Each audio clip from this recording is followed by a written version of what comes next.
The hollow wolf door had never opened for a girl with no scent. That was why the court dragged Elira Voss before it.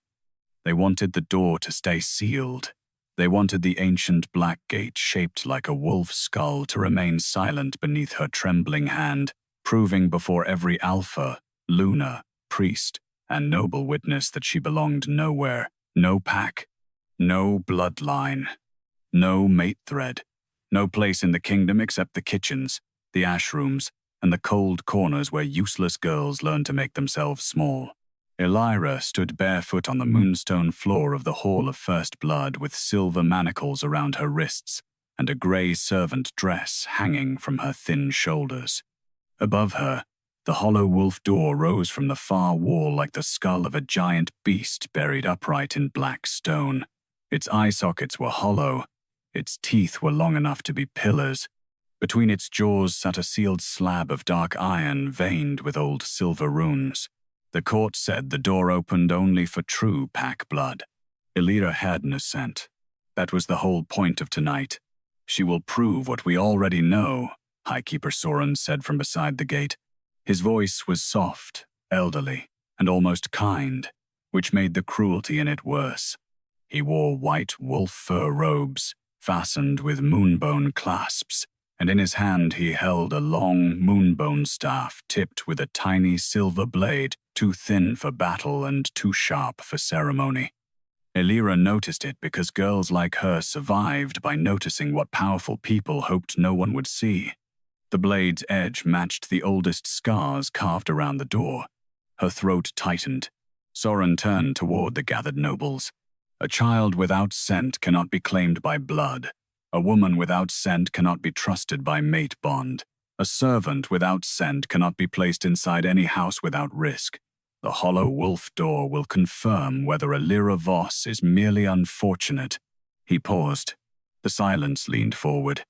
Or unnatural. A murmur passed through the hall. Elira kept her head lifted.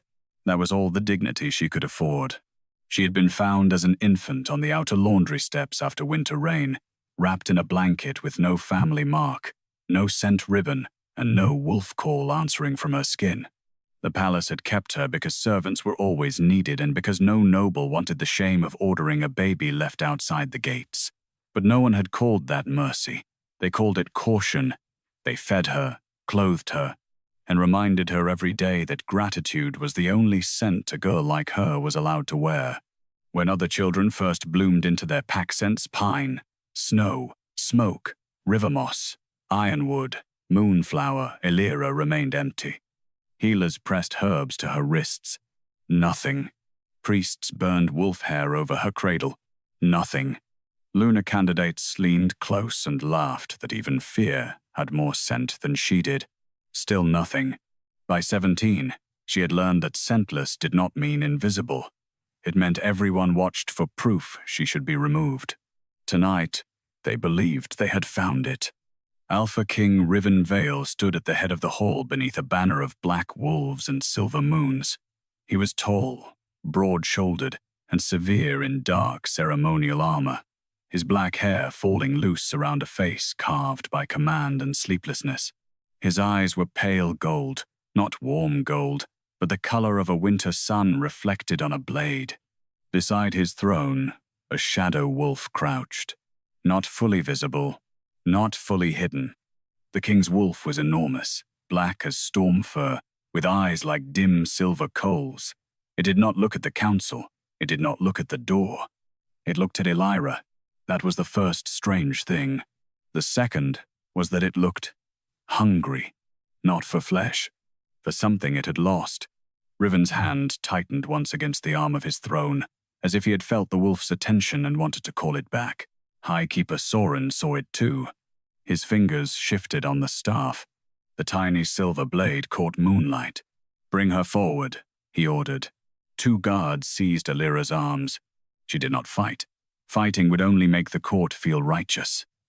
Instead, she walked with them toward the hollow wolf door, each step echoing through the hall. The closer she came, the colder the air grew. Not winter cold, grave cold. The kind of cold sealed things carry when they have been mistaken for sacred too long. The door's hollow eye socket seemed to watch her. Soren stopped her before the threshold. "Place your hand on the mouthstone." Elira looked at the dark iron slab between the giant wolf jaws. Every instinct in her body recoiled, not because the door felt dead, because it felt full. "My lord," she said quietly, "if the door truly proves pack blood, why does it smell like fear?" The court went silent. A few nobles frowned.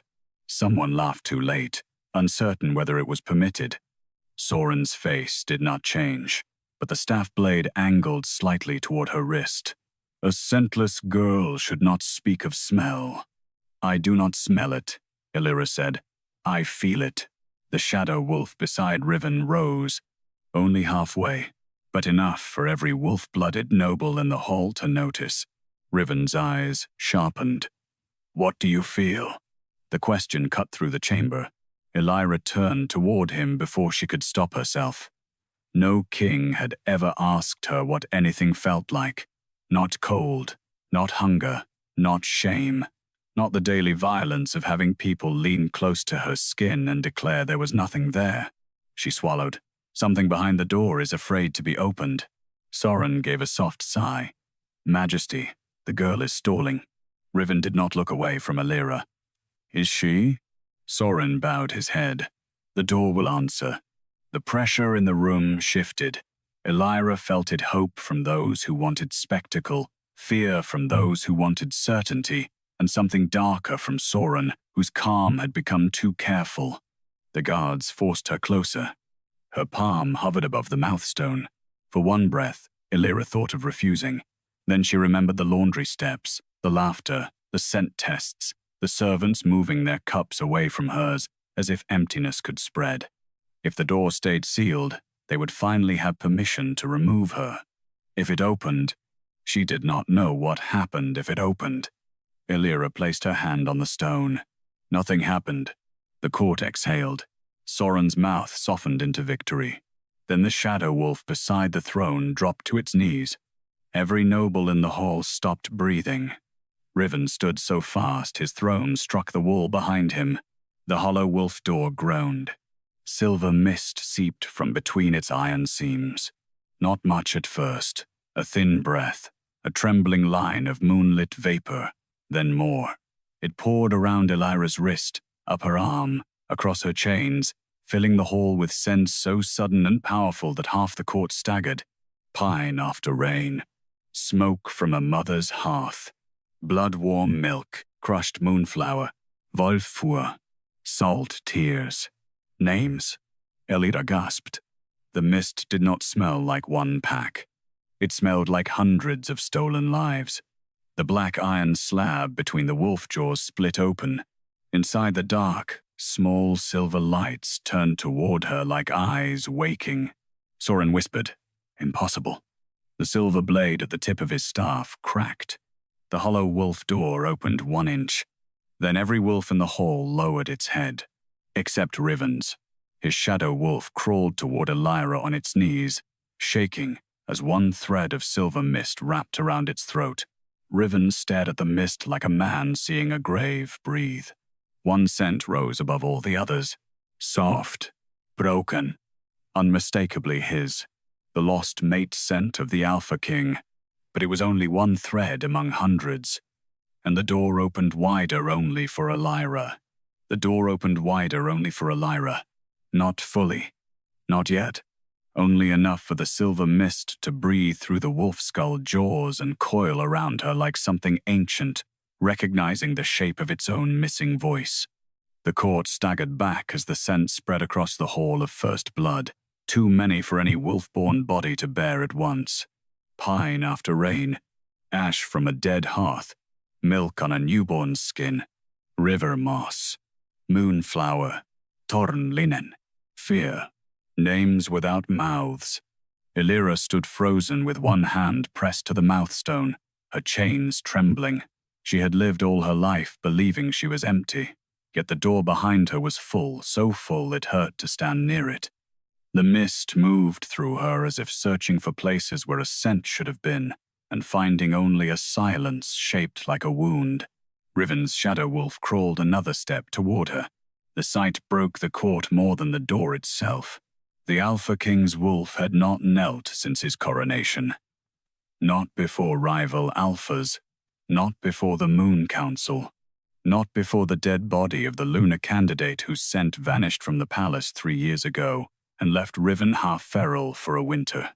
Now it crouched before a scentless servant girl. High Keeper Soren lifted his staff. The cracked silver blade at its tip flickered with pale light. Step away from the door. Elira tried. Her palm would not move. The mist held her gently, but completely. I can't, she whispered. A noble woman in a silver veil gasped. She is binding it.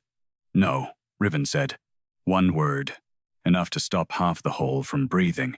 He descended from the throne slowly, eyes fixed on the thread of mist around his wolf's throat.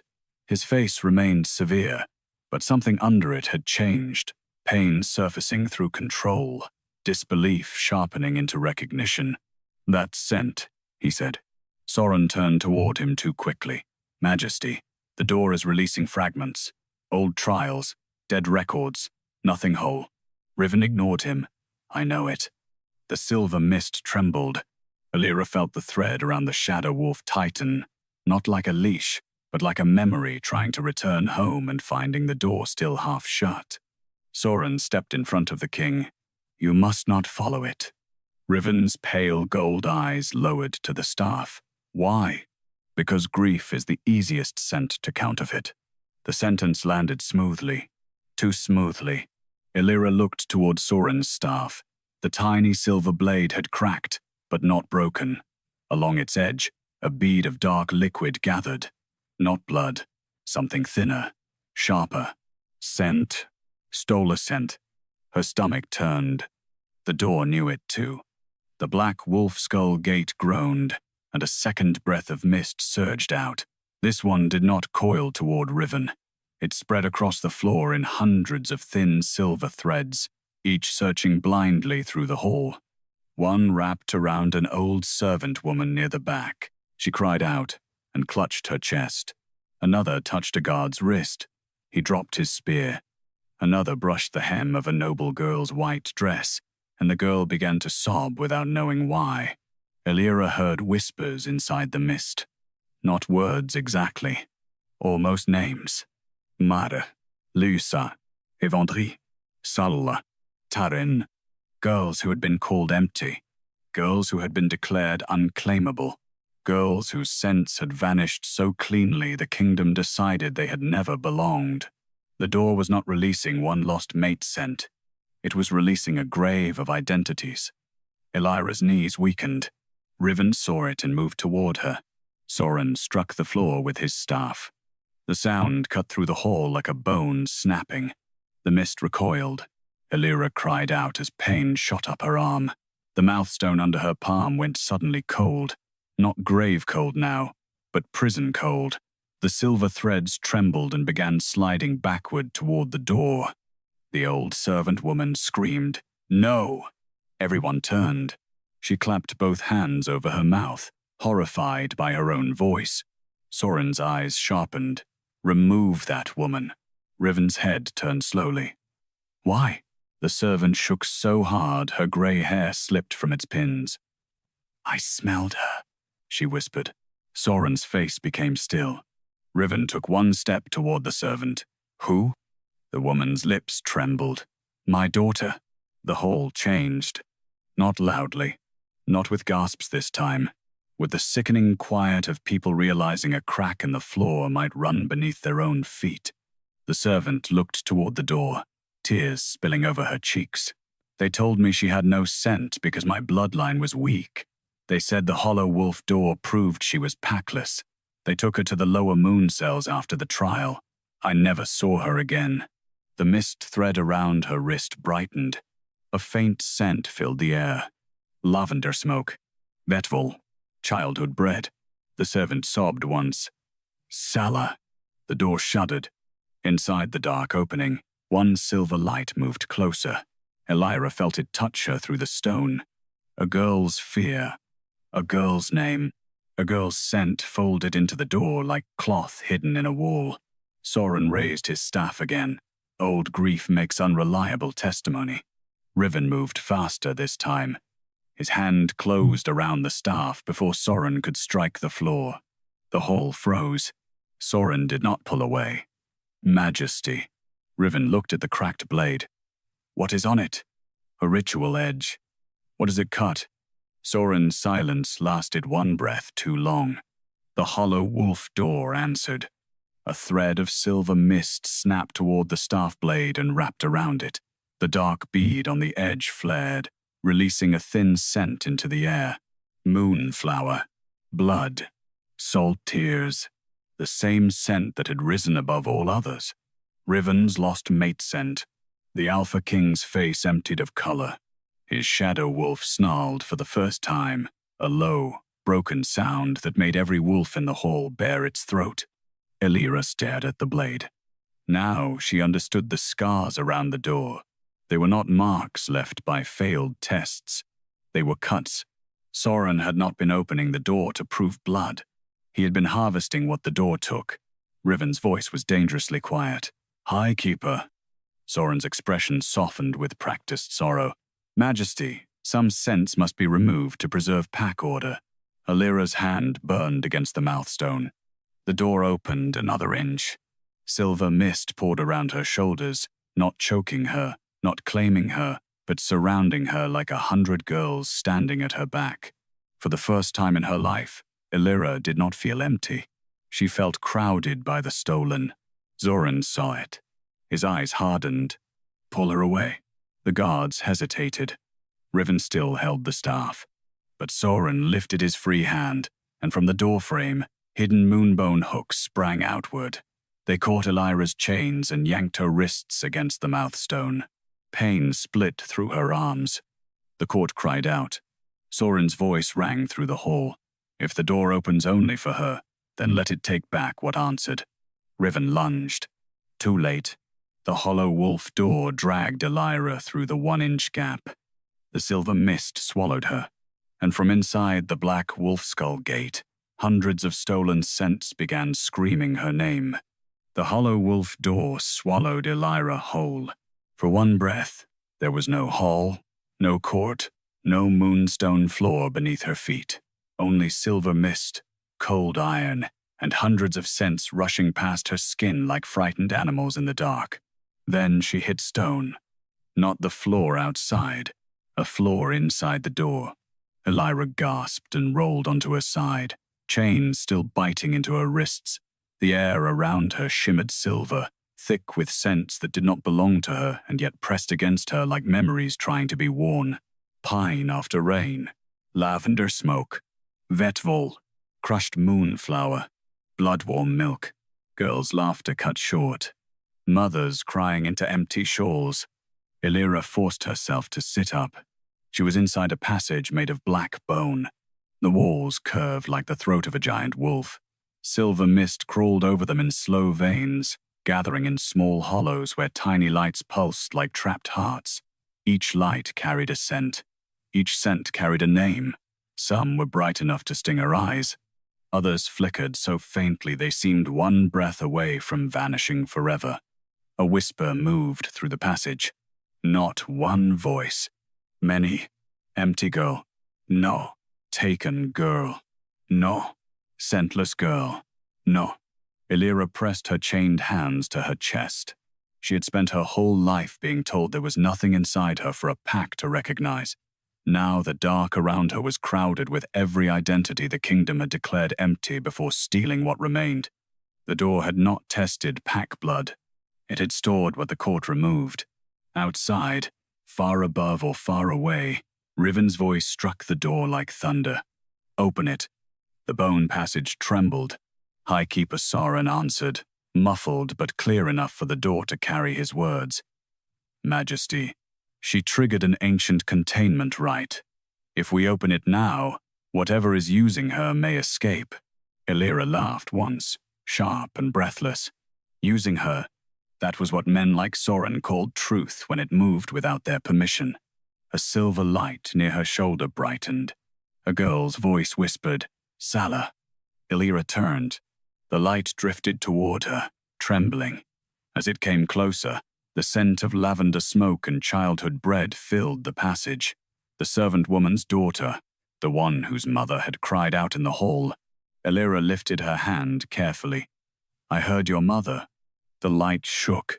She remembers me? The pain in that question was worse than the chains. Yes, Elira whispered. She said your name. The silver light flared, and for an instant Elira saw a girl about 12 years old standing in the mist, dark curls tied with a frayed ribbon, eyes wide with terror and hope. They told her I had no scent, Sala said. They said the door proved I was wrong. Born. What happened? Sala looked toward the deeper passage. The keeper cut what made me hers. The words chilled the air. Elira looked down the corridor. More silver lights hovered there, hundreds of them, some clustered together, some alone, each one holding a stolen scent. Not all were dead. She felt that suddenly. Some were memories from girls who had died forgotten. Some were pieces taken from girls who had lived afterward as shadows of themselves, never knowing what had been removed. A scent could be belonging. A scent could be proof. A scent could be a mother knowing her child in the dark. Soren had taken all of that and called it order. The door shuddered again. Outside, Riven's shadow wolf slammed against the gate. Elira felt it through the black bone floor. The wolf was not trying to break the door by force. It was searching, sniffing through iron and mist for the thread that had wrapped around its throat. The lost mate scent. But it was still only one thread among hundreds. Elira stood slowly. Where is his? Sala's light dimmed, deep. Why? Because the king must not know what he lost. A colder voice whispered from farther inside the passage. Because if the Alpha King's wolf remembers, the door answers to him no longer. Elira turned. The mist parted. An older woman stepped from the silver dark, not fully body, not fully ghost. She had white hair braided with moon thread and a face so faded at the edges that Elira could not tell whether she had been old when she entered or whether the door had aged her by forgetting. Around her wrists hung broken scent ribbons, hundreds tied together. Who are you? Elira asked. The woman's mouth curved sadly. Once, a hollow, scent witness. Elira's chains went cold. The woman looked at her wrists. Before they made the door a test, it was a place of return. Lost scents, broken bonds, children taken in war, mates separated by blood feuds. We restored what could be named. Elira swallowed. Then what happened? The council discovered return could be reversed. Outside, Soren's staff struck the door. The passage jolted. Sala cried out and vanished back into her light. The older woman's face blurred for one heartbeat, then steadied. They turned restoration into extraction. They used the door to cut scent from girls who did not fit the houses they wanted pure. Wolfless girls, scentless girls, daughters born to inconvenient mothers, servants who carried noble blood, orphans who smelled too much like proof. Elira's throat tightened. Why does it open for me? The woman reached toward her, then stopped before touching. Because you were not born without scent. Elira went still. The sentence did not enter gently. It broke something. No, she whispered. I was found without scent. You were found after it was taken. The black bone walls pulsed. Silver mist gathered around Elira's chest, searching for a place it had once belonged. Her body recoiled from hope. Hope was more dangerous than shame because shame was familiar and hope could be stolen again.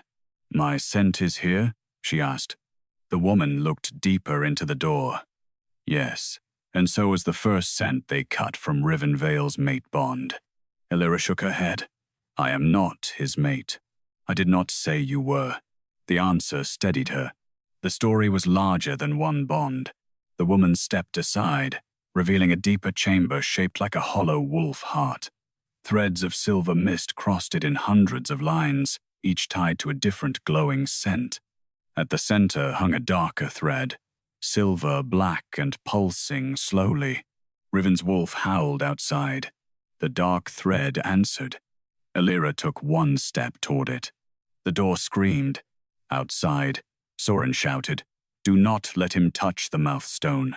Riven's voice came back, low and lethal. Move! The older witness looked at Elira. The keeper is trying to close the door with you inside. Elira looked at the hundreds of scent lights. If it closes, the woman's faded face turned grave. Then your name, face, and scent will be divided among the rest. The court will remember a trial, not a girl. A hook of fear caught under Elira's ribs. The door began to narrow behind her. Black bone teeth slid from the walls, closing the passage 1 inch at a time. Salah's light trembled near her shoulder. Elira remembered the servant woman in the hall, her daughter's name breaking through years of silence, Riven's wolf on its knees, the court lowering its head not to her, but to what had been stolen through her. She could not let the door close. She moved toward the hollow heart chamber. What do I do? The old hollow scent witness answered, Find 1 scent, return 1 truth, make the door remember what it was built for. Elira looked at the hundreds of threads, then at Salah's trembling light. Then we start with the girl whose mother still remembers. Behind her, the black bone teeth snapped shut, and in the hall of first blood, the hollow wolf door sealed itself with Elira inside. The stolen scents turned toward Elira all at once, not gently, not as ghosts asking for help, as starving things that had been locked too long and could no longer tell the difference between a door and a body. Silver threads tore loose from the hollow walls and rushed across the chamber. Lavender smoke, frost mint, wet wool, bloodied linen, river moss, milk-warm skin, moonflower crushed under desperate hands. Every scent carried a girl's terror, a mother's grief, a house's lie, a name cut away and stored in darkness. The first thread struck Elira's chest. She fell to her knees. A child's memory poured through her small hands gripping a blanket, Soren's silver blade touching a wrist, the sudden horror of smelling nothing where love had been. Another thread hit, then another. Elira's body began to blur at the edges. Her fingers shimmered with mist, her throat filled with names that were not hers. For one terrifying moment, she understood Soren's plan. If every stolen scent entered her at once, the court outside would not see victims. They would see a monster, a scentless girl suddenly carrying hundreds of identities. Proof that emptiness consumed. Outside the door, Soren's voice rang clear. Behold what happens when a hollow thing is fed. Williamsnarl. The sound shook the bone chamber. She is not hollow. Then why, Soren asked smoothly, does everything stolen run toward her? Elira tried to breathe. The old hollow scent witness gripped her shoulders, her hands thin as fog but steady. Do not receive them as yours. I can't stop them. Then name the law. Elira shook her head, silver mist spilling from her mouth. I don't know the law. You returned, Salah. Salah. The name became an anchor. 1 scent, 1 name, 1 witness. Elira pressed both palms to the black bone floor. The scents battered around her, desperate and hurting. None of them meant to destroy her. That almost made it worse. Starved grief did not know restraint. She forced the words through her teeth. Not all. The silver storm faltered. Not into me. The threads trembled. I am not your grave. I am not your thief. I am not the mouth Soren gets to blame. The hollow wolf door groaned. Outside, the court heard her. Soren struck the mouthstone with his staff. The tiny silver blade at its tip flashed white. Do not listen. It speaks with stolen voices. Elira lifted her head. Mist streamed from her eyes like tears. 1 scent, 1 name, 1 witness. The chamber went still. Not peaceful. Listening. A silver rune inside the door brightened. The same rune that had glowed when Salah returned. The words burned across the mouthstone outside in pale mist. 1 scent, 1 name, 1 witness. The hall of first blood fell silent. Then a weak scent light drifted toward Elira. Frost mint, bloodied linen. A girl almost gone. Elira cupped it carefully. Who remembers you? No answer came from the light. Outside, Riven turned to the court. Who remembers a girl who smelled of frost, mint, and bloodied linen? No one answered. Soren exhaled softly. Then a young guard stepped forward from the western pillars. My sister. Soren's head snapped toward him. Silence. The guard flinched. Riven's shadow wolf rose behind him. The guard swallowed. Her name was Tessa Rook. She cut her hand on training steel the morning of her door trial. She laughed and said, at least the blood made her smell brave. The scent light flared. Inside the door, a girl appeared in the mist, 15 maybe, with braided hair, a stubborn chin, and terror she was trying to hide. They said I had no scent, Tessa whispered. Your brother remembers, Elira said. The girl's mouth trembled. Darren? Outside, the guard broke. Tessa. Elira held the light steady. Tessa Rook, sister remembered by Darren Rook, scent of frost, mint, and bloodied linen, declared empty by the hollow wolf door, cut by Keeper's blade, not absent, taken. The scent passed through the narrow vein in the door. Darren dropped to his knees as it reached him. He pressed both hands to his face and sobbed. She was real. The court did not laugh. A second rune inside the door turned silver. The old witness bowed her head. Second scent returned. Elira nearly collapsed. But the law held some of the weight this time. Her body stopped blurring. The silver threads no longer tried to enter her all at once. They hovered around the chamber, waiting. Soren's voice lost its softness. Enough. The tiny blade on his staff cut across his own wrist. The door convulsed. The old witness's face filled with fear. Keeper's blood. Black bone walls tightened. The silver runes flickered. A command older than Elira's fear rolled through the chamber. Keeper holds what Keeper cuts. Soren's voice entered the door itself. Elira Voss, scentless girl, I name you vessel of stolen identities. Open yourself and be judged. The scents turned toward her again. This time not with grief, with compulsion. Outside, Riven tore one arm free of the moon's silver chains holding him back. His shadow wolf lunged beside him, but Soren smiled. If you break the door by force, Majesty, every scent inside will scatter beyond return. Riven froze. Elira understood the trap. He could save her body and lose hundreds of stolen identities forever, or leave her inside and preserve a chance of return. Soren had made her the thing she had always been to the court. Disposable. Elira pressed one trembling hand to the nearest silver rune. No. The old witness turned toward her. What are you doing?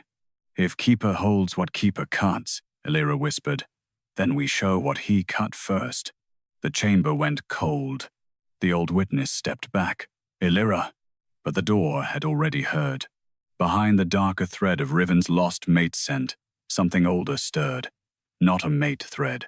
Not a noble scent. A child's first belonging, buried under layers of Keeper blood. Soren's voice cracked for the first time. Leave it. Elira reached deeper. The hollow heart opened into memory. A younger Soren stood before the hollow wolf door decades ago.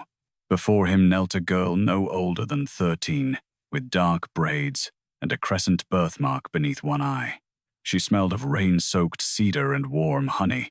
A nobleman stood beside Soren, disgust twisting his face. She cannot be mine. The girl looked up. Father? The word broke something in young Soren. Not pity. Recognition. The nobleman turned away. Cut the scent. Let the door prove she belongs nowhere. Soren hesitated only once. Then he lifted the moonbone blade.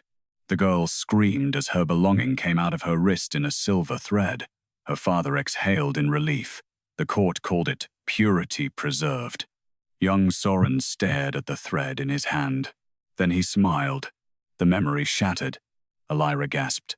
You learned with her? Outside, the hall had gone still. Riven's voice dropped. Who was she? The buried scent trembled. The name returned slowly, ashamed only because the living had made it so. Mirail Soren, Elira whispered. The court recoiled. Soren's own daughter. His first theft. The door roared with hundreds of girls hearing the oldest lie finally named. Soren shouted, "She was not mine." Miriel's scent flared inside Elira's palms, rain-soaked cedar, warm honey, and a child's grief left at a father's feet. Elira lifted the thread. Miriel Soren. Daughter denied by her father. First cut by Keeper's blade. Not impure. Claimed, then betrayed. The outer frame of the hollow wolf door cracked. A woman's shape formed in silver mist before the court, crescent birthmark glowing beneath one eye. Miriel turned toward Soren. "I was your daughter before I was your shame."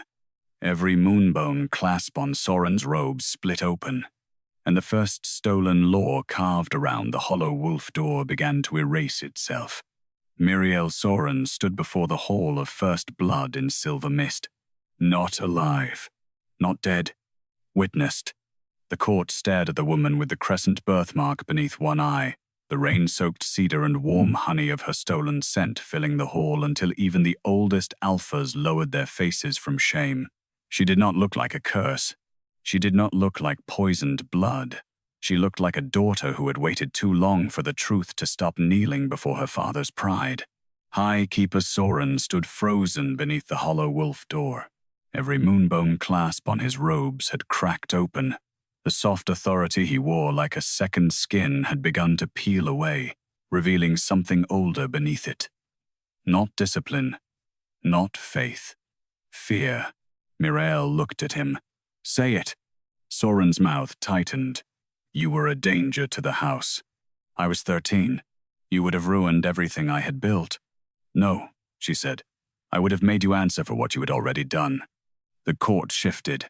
Riven stepped forward, moon-silver chain hanging broken from one arm.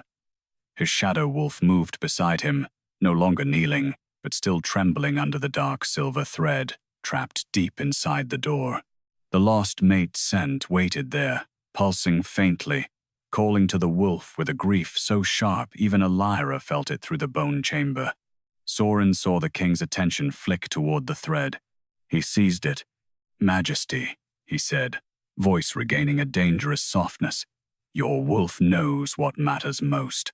The door holds what was taken from you. Let her return that first, and the rest can be judged later."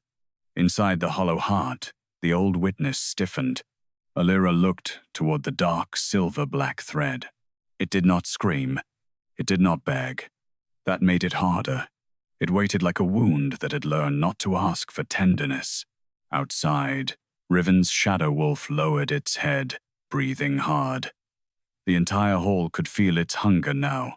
Some nobles watched the king with hope, others with fear.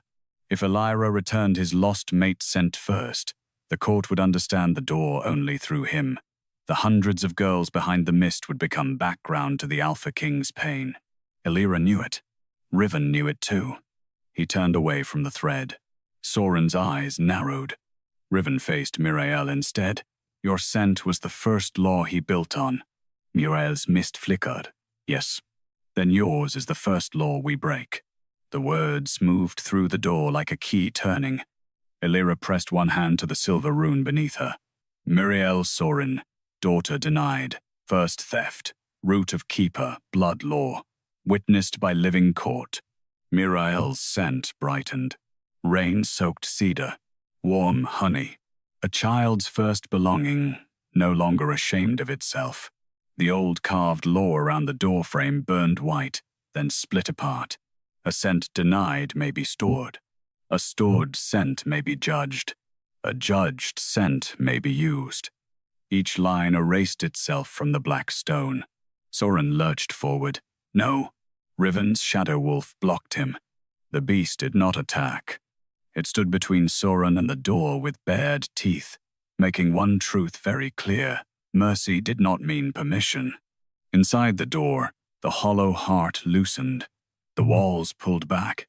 Several black hollows that had held weaker scent lights opened, and faint silver threads breathed for the first time in years.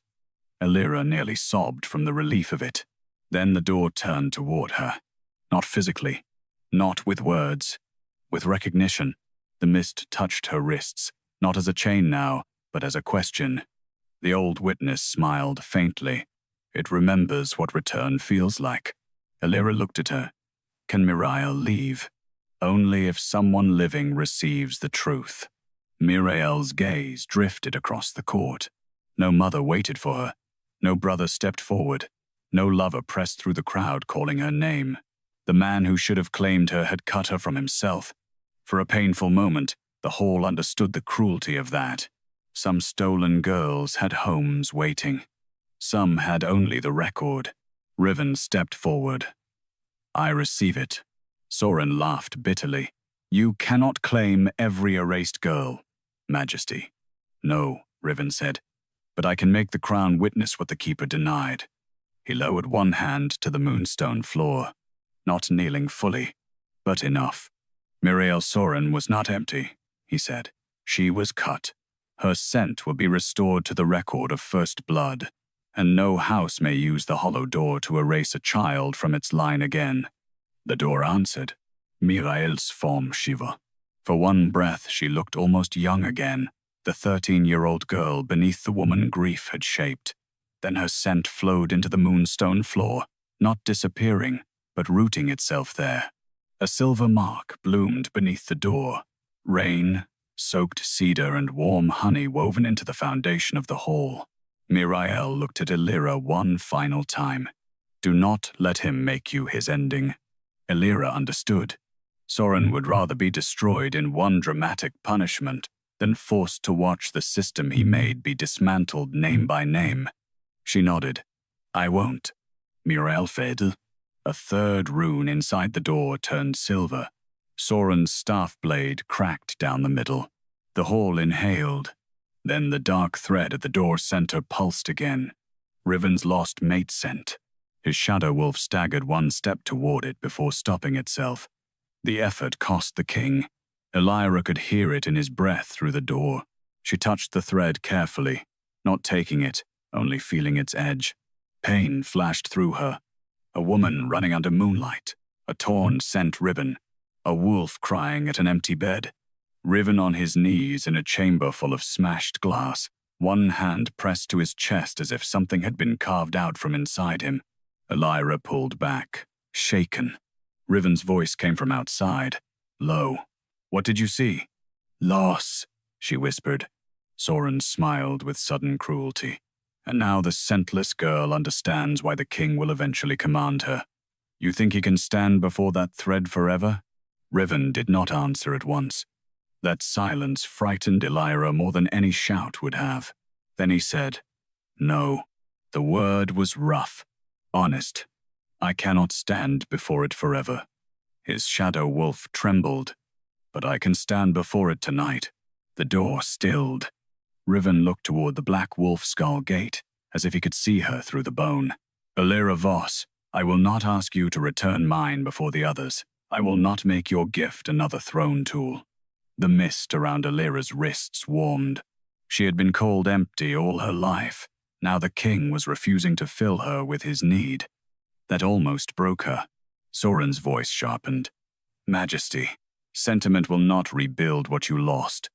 No, Riven said, but theft will not either. The old witness touched Elira's shoulder.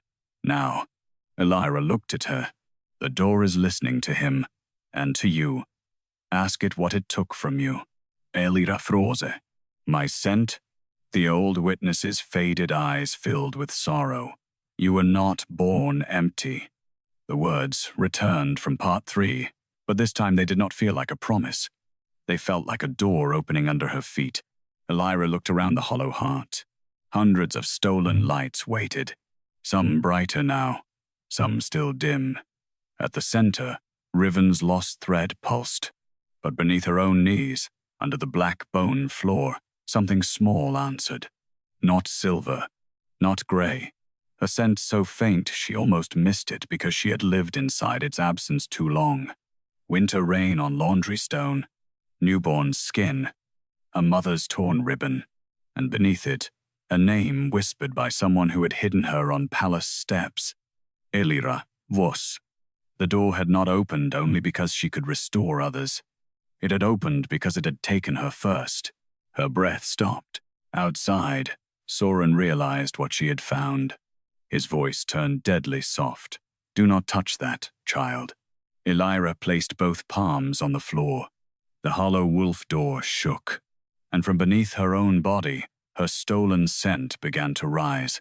Elira's stolen scent rose from beneath her knees. At first, it was almost nothing.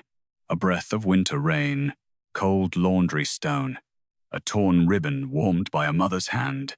Then it grew stronger, not rushing into her, not overwhelming her, but circling as if unsure whether her body still knew how to receive what had been taken before she was old enough to miss it.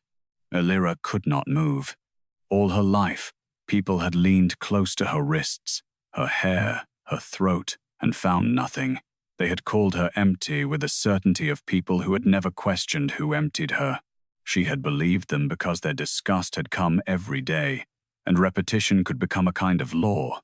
Now the hollow wolf door trembled beneath her palms, not accusing, returning. Outside, Soren's voice went thin. "Do not touch it." The old hollow scent witness stepped beside Elira. "He fears this more than the king's mate scent." Elira swallowed. "Why?" "Because the king's scent reveals one wound. Yours reveals the system."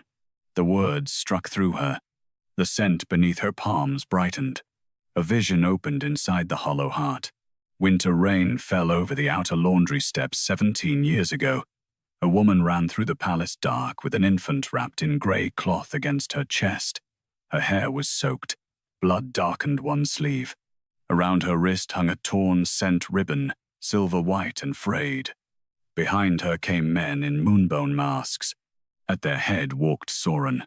Not old yet, not High Keeper yet, but already holding the staff. The woman reached the laundry steps and knelt, pressing the infant into the shadow beside the door. She touched her forehead to the child's.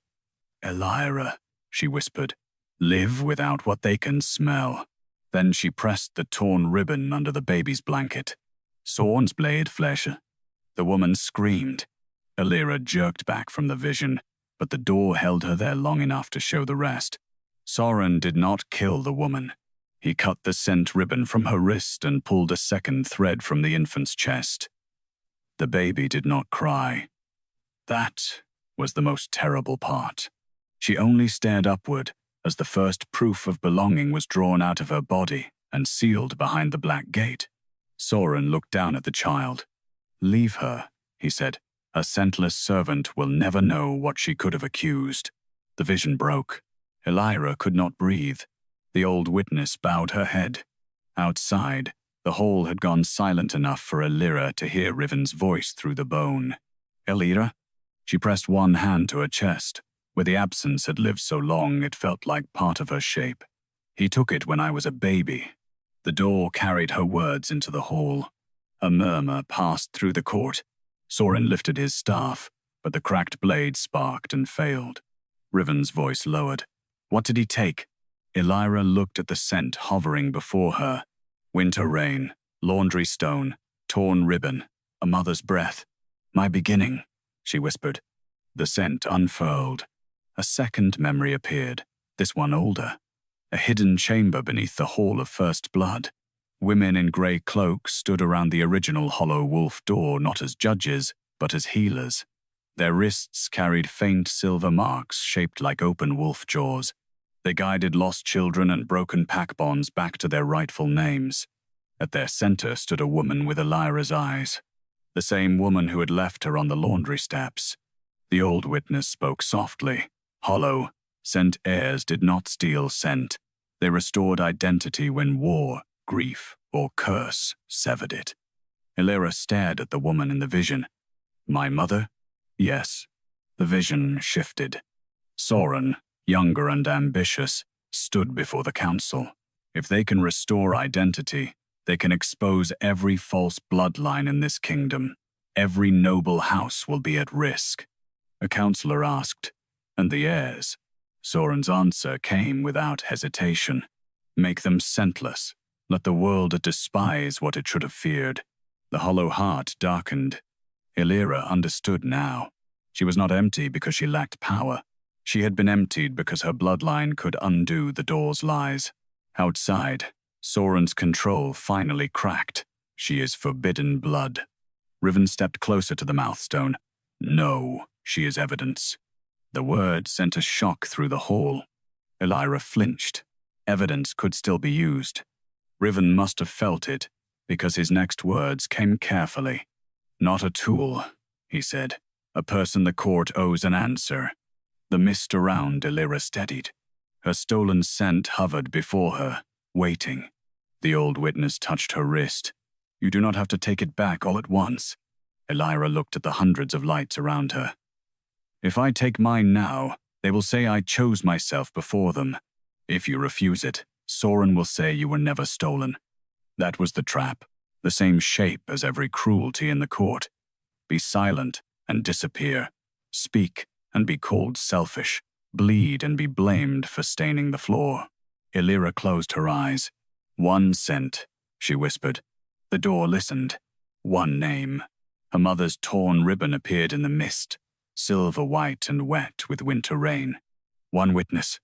Riven's voice answered from outside. Eyewitness. The old servant woman who had received Salah's scent spoke next. Eyewitness. Darren Rook followed, voice rough. Eyewitness.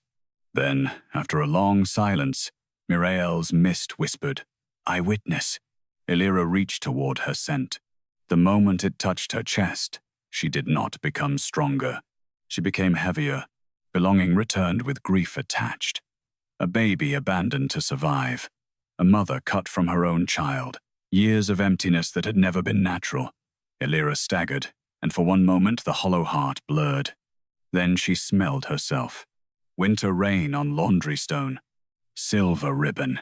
Moonlit skin. And beneath it all, something older.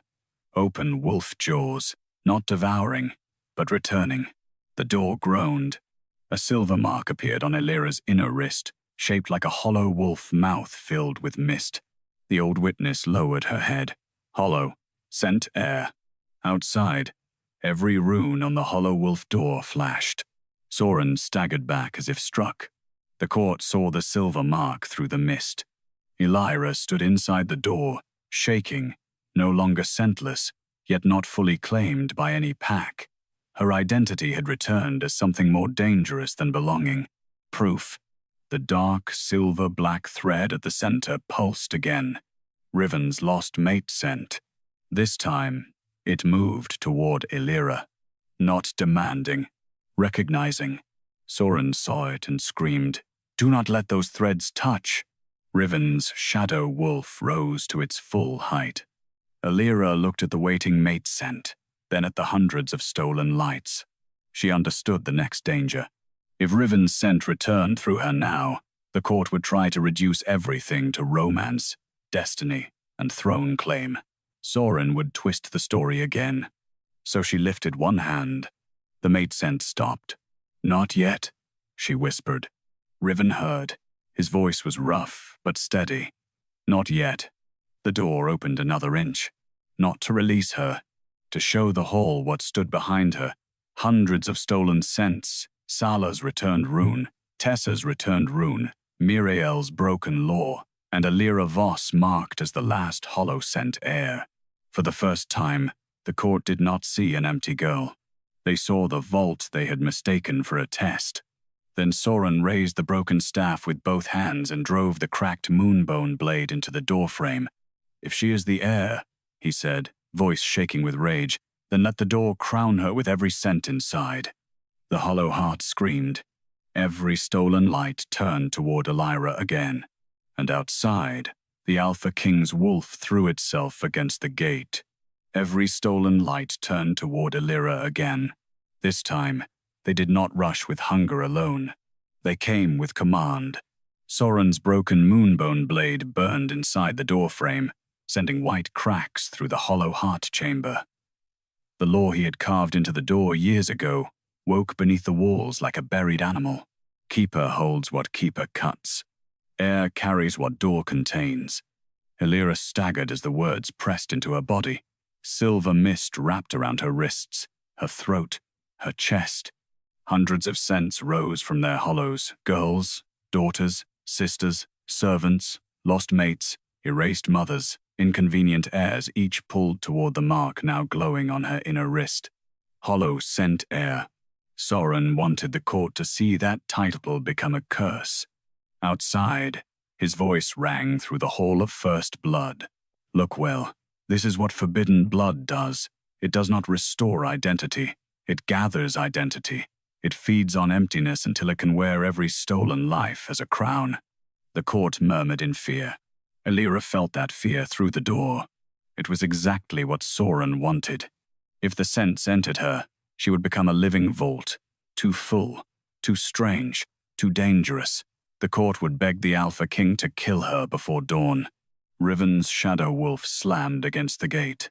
The impact shook the black bone floor beneath Elira's knees. "Riven, no," she gasped. He heard her. The wolf stopped. Claws dug into moonstone outside. Riven's voice came through the door, low and strained. "Tell me what to do." The question steadied her more than command would have. Elira pressed one hand over the hollow scent mark. "Keep them watching." Silence answered. Then Riven turned toward the court, no longer speaking only to her, speaking to every noble who had watched girls vanish and called it blood law. "No one leaves this hall." Soren laughed. "You would imprison your court for a scentless girl?" Riven's voice cut colder. "For every girl your door named empty." The stolen lights slowed, not stopped, but the command pulling them weakened. Elira drew one breath, then another. The old hollow scent witness stood beside her, fading at the edges from Soren's blade. "He is trying to make you accept a crown of stolen scents. I don't want it. Then refuse it as law." Elira lifted her head. The mist filled her mouth. Names pressed against her tongue. Sala, Tessa, Mirael, hundreds more. She wanted to say all of them. She could not. Not at once. If she tried, she would become exactly what Soren wanted the court to fear. So she spoke the only rule that had saved her. One scent. The chamber trembled. One name. The silver thread stopped inches from her skin. One witness. The hollow wolf door groaned so deeply that dust fell from the skull-shaped arch outside. Soren gripped the staff harder. Old laws outrank frightened girls. Elira touched the silver rune beneath her, the first one that had turned bright when Sala returned. Then let the door choose which law remembers its purpose.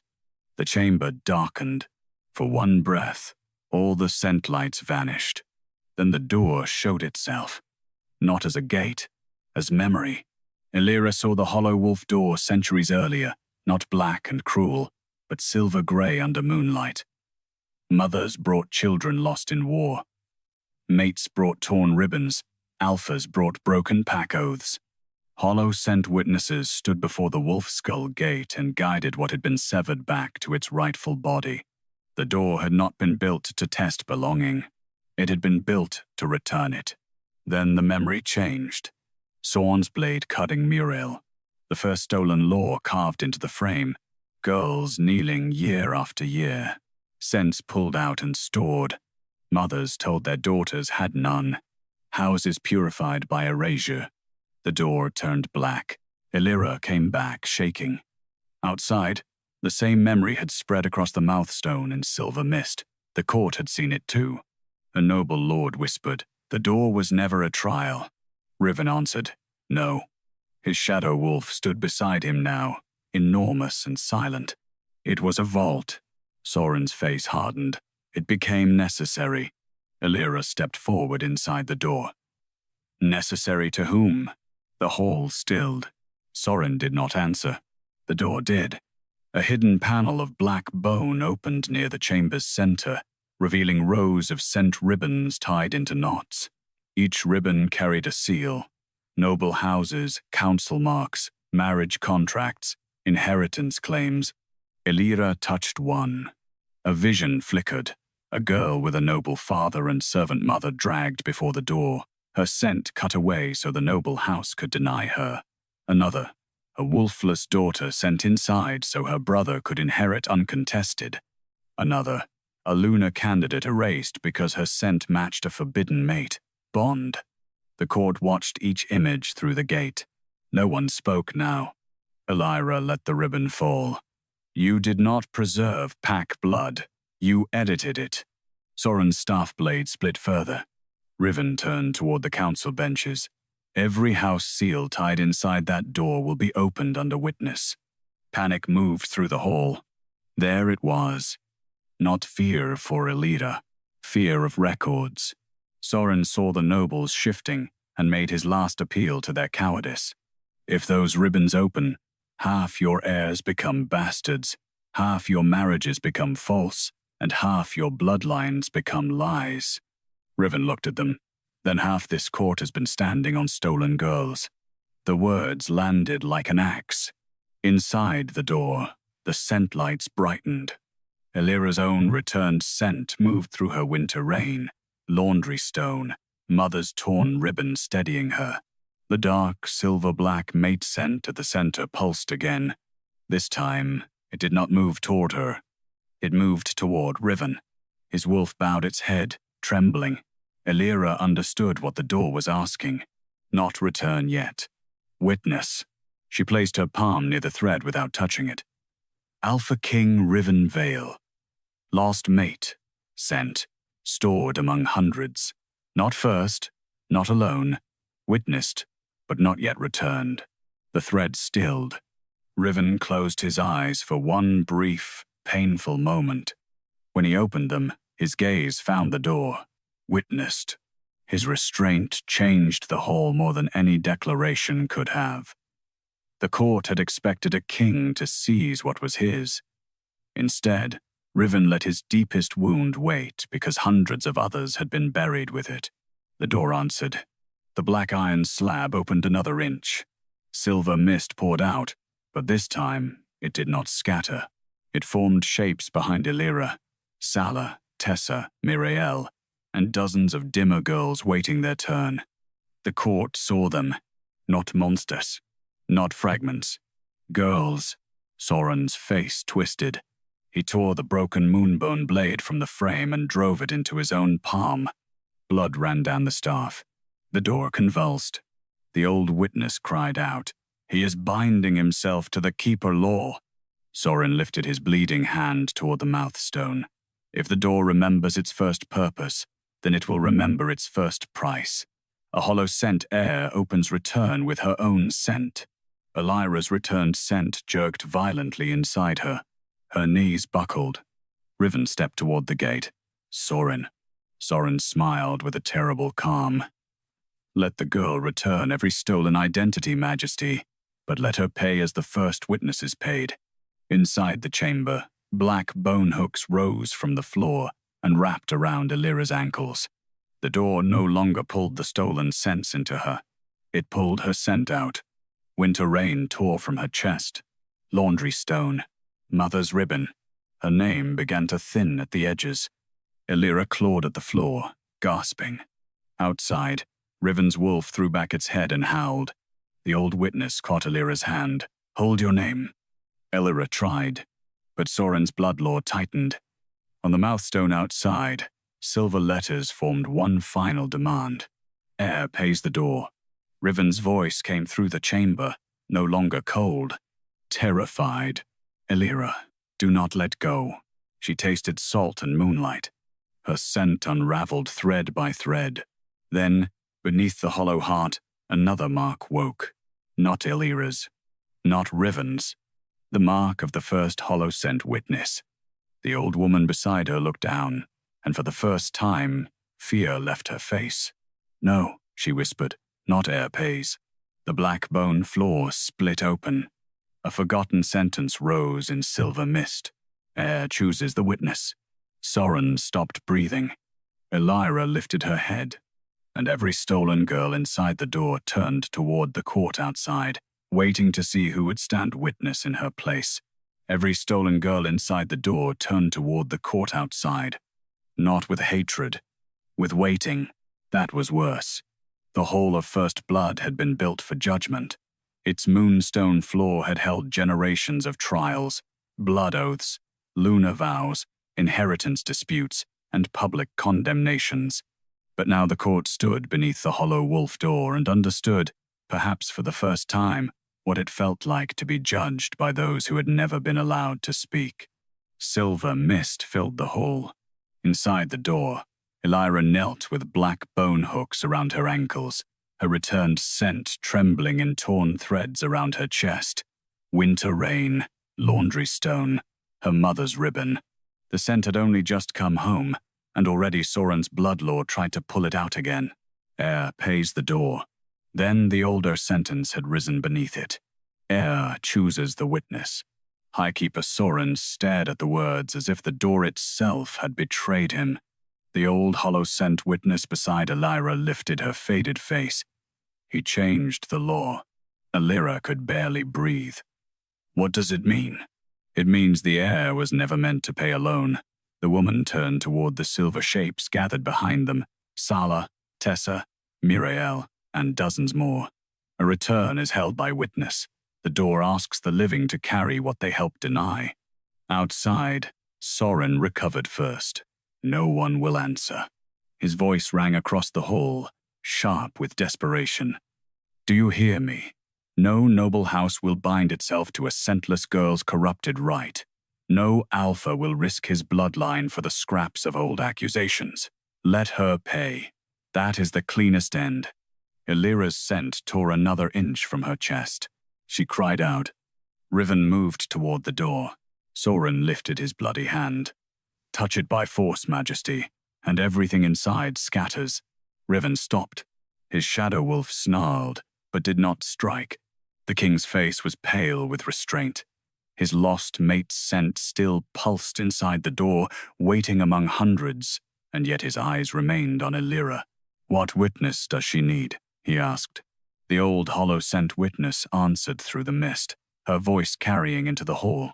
Living witnesses, not worship, not pity.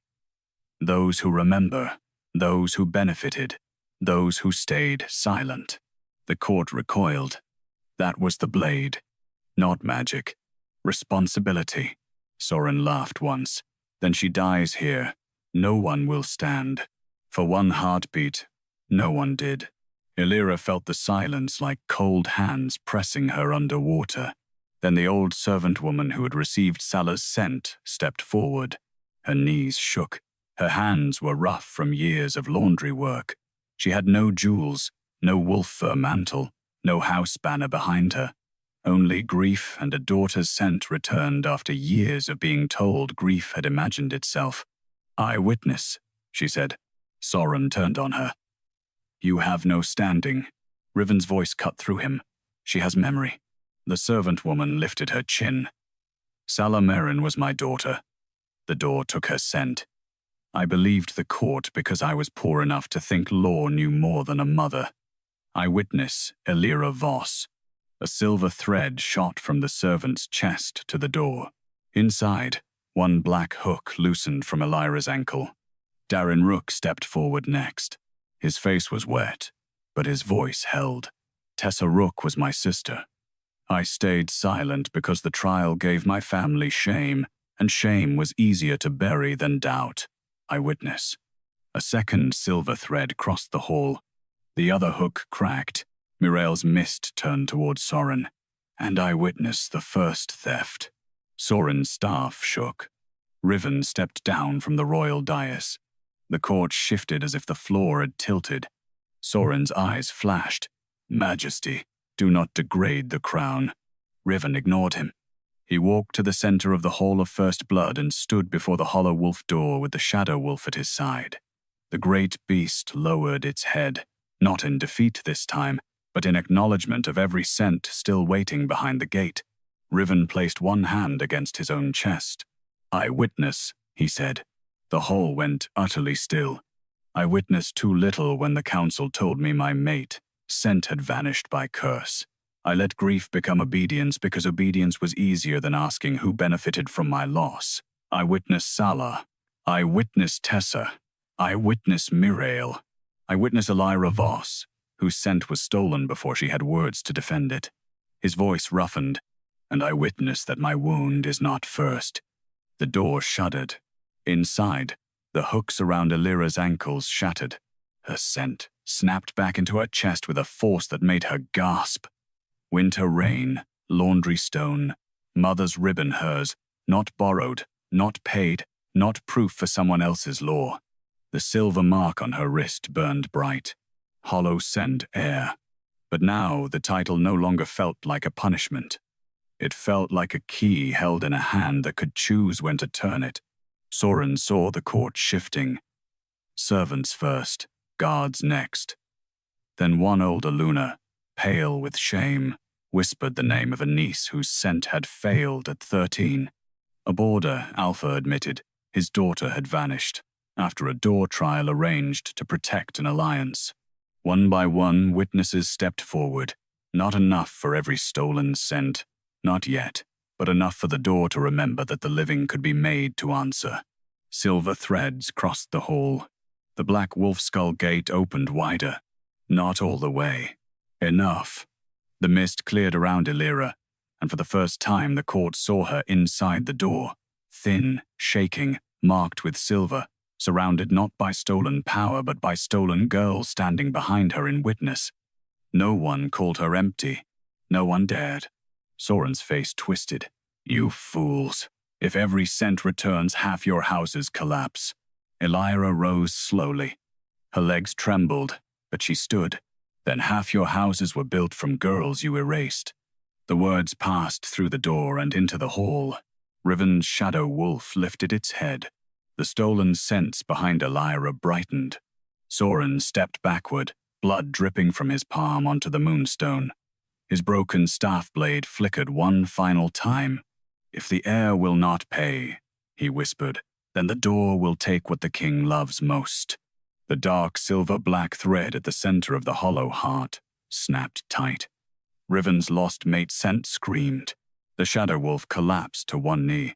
Riven staggered as if a blade had entered his ribs. Soren smiled. There, he said.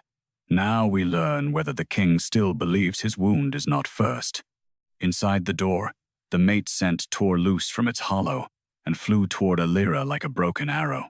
The lost mate scent flew toward Elira like a broken arrow.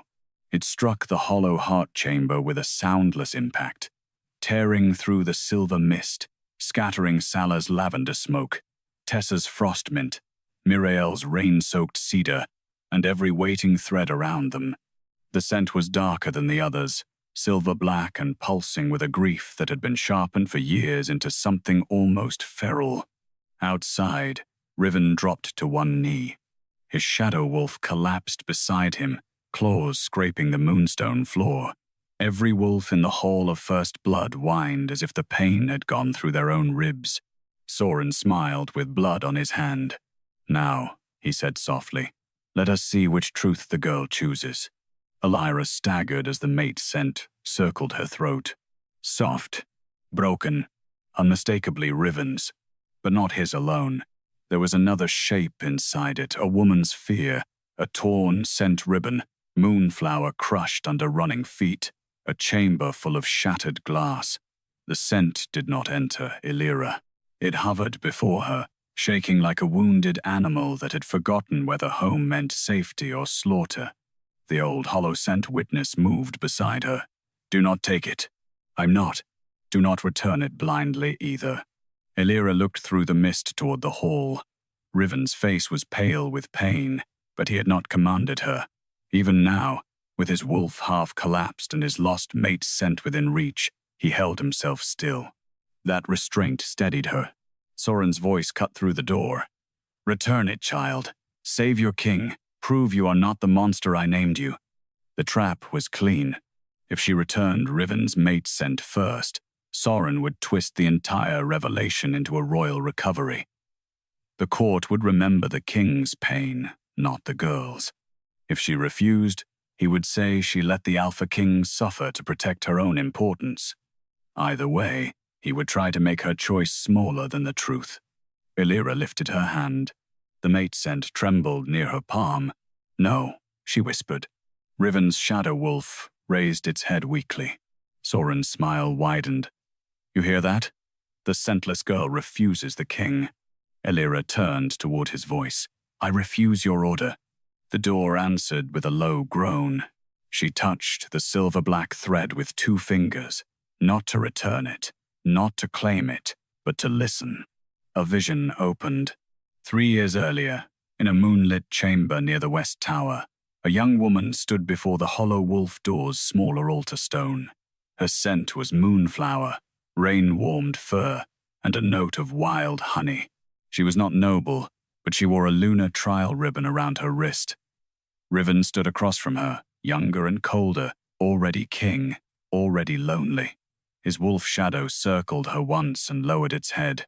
Mate. The word moved through the memory like a bell. Then Soren entered. Not openly. From behind the altar, his moonbone blade touched the woman's scent ribbon. She gasped. Riven turned too late. The scent tore in half. The woman screamed once before her body vanished behind silver mist. Not dead, not free, pulled into the door before either of them could reach her. Soren sealed the altar and told the court she had fled because her blood was false. Riven fell to his knees in the memory, one hand pressed to his chest as his wolf howled at an empty room. The vision ended. Elira stumbled back, shaking. Outside, Riven stared at the door. She did not leave. No, Elira said. She was taken. Soren's face hardened. She was unstable. Her scent threatened the crown. What was her name? Riven asked. Silence. The mate thread pulsed between them. Elira listened. The name came slowly, buried beneath years of grief and council lies. Leora Meren. The old servant woman in the hall made a strangled sound. Elira turned toward the sound through the door. The woman stepped forward, trembling. Meren? Silver mist brushed her cheek. Her voice broke. My sister's child was Leora Meren. They told us she ran from the lunar trial. The mate scent flared. Riven closed his eyes. Soren whispered, Do not. But the door had already chosen witness. Elira held the thread carefully. Leora Meren, mate, scent of Alpha King Riven Vale, niece remembered by blood, stolen during lunar trial, not fled, taken, stored among hundreds, witnessed, but not above the others. The last words mattered. The door brightened. Riven's wolf shadow rose 1 trembling inch, not healed, but no longer drowning in false abandonment. The thread did not rush back to him. Instead, it split gently, 1 part reaching toward Riven, 1 part toward Leora's living kin, and 1 part remaining in the door as record until Leora herself could be found or named fully. Soren's expression twisted. You have no right to divide a mate scent. Elira looked at him. You divided it first. A harsh murmur moved through the court. The door opened wider. Behind Elira, dozens of stolen girls became clearer. Not fully returned, not yet, but visible enough for mothers, siblings, servants, and guilty nobles to see faces where the court had once insisted there had been emptiness. Riven stood slowly. Pain still held him, but it no longer ruled him. He faced Soren. You stole my mate, sent and used my grief to bind me to your counsel. I kept your throne stable. You kept me obedient. Soren lifted the broken staff 1 final time. And you think this court will survive the return of every inconvenient girl? Riven's voice turned cold. It will survive truth, or it does not deserve to survive. The shadow wolf stepped beside him.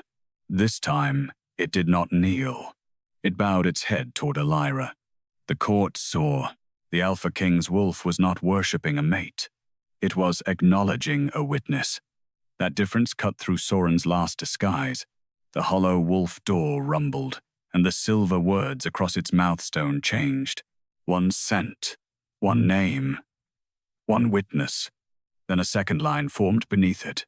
No scent shall be owned by the keeper. Soren staggered back. His staff blade shattered. For 1 breath, victory seemed possible. Then Soren drove the broken staff into his own chest. Moon-silver light burst through his robes. The door screamed. The old witness grabbed Elira's wrist. "He is becoming the Keeper Seal." Outside, Soren's body stiffened as black runes crawled over his skin. He smiled through blood. "If I cannot hold the door by law," he whispered, "I will hold it by flesh." The black wolf skull gate began to close. Not only the opening, the whole door. Silver lights inside the chamber flickered in panic. Sala, Tessa, Mirael, Leora's thread, Elira's returned scent, all of them trembled as the hollow heart compressed around them. Riven lunged forward, but Soren's new seal sent him crashing back. Elira's wrist mark burned. The old witness turned to her, fading fast. "This is the last lock. What breaks it?"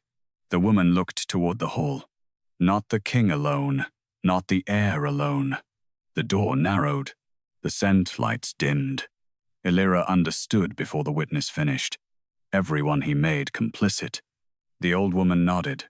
Outside, Riven lifted his head, blood at the corner of his mouth, wings of shadow from his wolf rising behind him. "Elira," he said through the closing door, "tell me the price." Elira placed both hands on the hollow heart floor. "Witness," she called. The word filled the hall. Every house that used the door, every guard who dragged a girl here, every priest who blessed the trial, every noble who looked away, speak one stolen name, or the door closes on all of them. Panic erupted. Soren laughed through the seal. They will never confess fast enough. The door shrank to a blade-thin opening.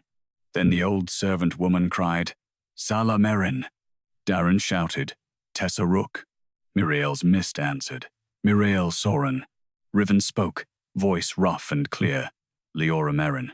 One by one, voices rose across the hall of first blood. Not enough. Then more. Haluna whispered her niece's name. A guard named a servant girl. A priest sobbed and named 3. Silver threads shot from the hall into the door, striking Soren's flesh seal like arrows of mist. Elira stood in the hollow heart as the stolen scents brightened around her. The door stopped closing. Soren's scream shook the wolf skull gate, and beneath Elira's feet, the original purpose of the hollow wolf door woke fully for the first time in generations. The original purpose of the hollow wolf door woke beneath Elira's feet, not as thunder, as breath. The black bone chamber inhaled, and every stolen scent inside it stopped screaming. The silver threads that had been clawing toward panic steadied in the air, each one held by the name spoken for it in the hall outside. Sala Merin, Tessa Rook, Mirael Soren, Leora Merin. More names followed, some whispered through shame, some broken by grief, some dragged out of mouths that had stayed silent for too many years. Each name struck Soren's flesh seal like a silver nail. He screamed from the outer frame of the door, where his body had fused with moonbone and black iron. Keeper runes crawled over his skin, trying to close the gate around every scent, every witness, every truth. But the runes no longer belonged only to him. The living were answering. Elira stood inside the hollow heart with both hands pressed to the floor. Her returned scent trembled in her chest winter rain, laundry stone, her mother's torn ribbon, but it did not tear loose again. The door was no longer demanding payment from her body. It was demanding witness from the kingdom. Outside, Riven rose from the moonstone floor with blood at the corner of his mouth and his shadow wolf standing behind him. The beast was wounded by the half-returned mate scent, but not broken. Its silver eyes fixed on the door, then on the court. "Keep speaking," Riven commanded. The hall obeyed. Not because obedience came easily, because the door had made refusal visible. A noblewoman with shaking hands named a kitchen girl who had vanished after smelling too much like her husband's bloodline. A priest named the twins he had blessed before a false trial. A guard named the servant he had dragged to the door and never asked about again. With every name, the silver mist grew stronger. With every witness, the black runes on Soren's body cracked. Soren's voice tore through the gate. Lies, grief, cowardice dressed as confession. Elira lifted her head. "No. Memory." The door answered her. The wolf-skull jaws opened, not wide enough to release everyone at once, wide enough for law to change. Silver words burned across the mouthstone. No scent shall be cut by keeper's hand. No girl shall be named empty by a door. No return without name, witness, and choice. The court stared. Riven read each line aloud, his voice rough but clear. When he finished, the words carved themselves into the moonstone floor beneath the throne. Not temporary mist. Not vision. Law. Soren thrashed against the frame. You let a scentless servant rewrite first blood. Riven turned toward him.